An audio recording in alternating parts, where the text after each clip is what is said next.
இன்றைய தினம் அன்னாபிஷேகம் அப்படிங்கிறத பார்த்தோம் இல்லையா? இந்த ஐப்பசி மாத பௌர்ணமியிலே அன்னாபிஷேகம் என்பது ஏன் செய்யப்படுகிறது, இதை எதனை அடிப்படையாக கொண்டு செய்கிறார்கள் அப்படிங்கிறது தான் பார்க்க போறோம். அதாவது சிவபெருமானுக்குரிய வழிபாடுகள்ல பார்த்தோம்னா உத்தர காரண ஆகமம் சொல்லுவா. அந்த காரண ஆகம நூல்களிலே பார்த்தோம்னா ஒவ்வொரு மாத பௌர்ணமி நாளன்றும் ஒவ்வொரு விதமான அபிஷேகத்தினை செய்ய வேண்டும் அப்படிங்கிறத கொடுத்திருப்பார். எதன் அடிப்படையிலே கொடுத்திருக்கிறார்கள் சொல்லி பார்த்தோம்னா நம்முடைய அந்த சீதோஷ நிலை, தட்பவெப்ப நிலை மற்றும் சுற்றுப்புற சூழலை எல்லாம் ஆராய்ச்சி செய்துதான் அந்த ஆகம விதிகளிலே எப்படி சொல்லியிருக்காங்கன்னு சொல்லி பார்த்தோம்னா, சித்திரை மாத பௌர்ணமி நாளன்று தவன அபிஷேகம் பண்ணணும். அதாவது தவனம்னு சொன்னா இந்த மறிக்கொழுந்து மாதிரிலாம் இருக்கு இல்லையா? இந்த மறிக்கொழுந்து மாத்திரமல்ல, பலவிதமான புஷ்பங்களை கொண்டும் இறைவனுக்கு புஷ்பாபிஷேகத்தினை நடத்த வேண்டும் சித்திரை மாத பௌர்ணமி நாளுக்கு சொல்லியிருக்கார்.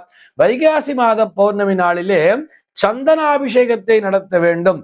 ஆனி மாத பௌர்ணமியில பார்த்தோம்னா பலாபிஷேகம் சொல்ற. பலாபிஷேகம் சொன்னா பழம்னு சொன்னா பழங்கள், பலவிதமான பழங்களை கொண்டு அபிஷேகம் செய்ய வேண்டும். அதே மாதிரி ஆடி மாத பௌர்ணமியில பார்த்தோம்னா திரட்டிப்பாலை கொண்டு அபிஷேகம் பண்ணணுமா.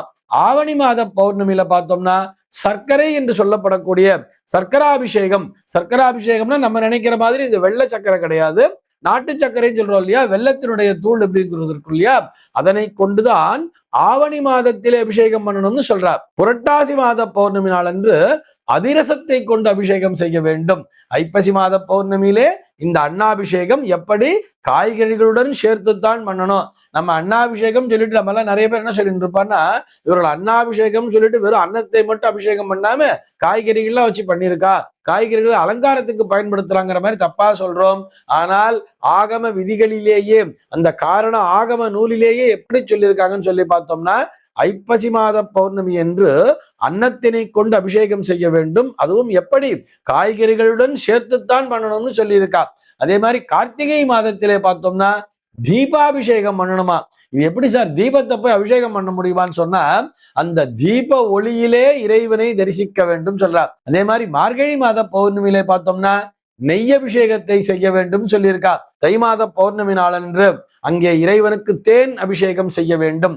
மாசி மாத பௌர்ணமி நாளிலே நெய்யிலே நனைத்த கம்பளத்தை பொருத்த வேண்டுமாம். நெய்யில் நனைத்த கம்பளத்தை கொண்டு அபிஷேகம் செய்ய வேண்டும் வச்சிருக்கா.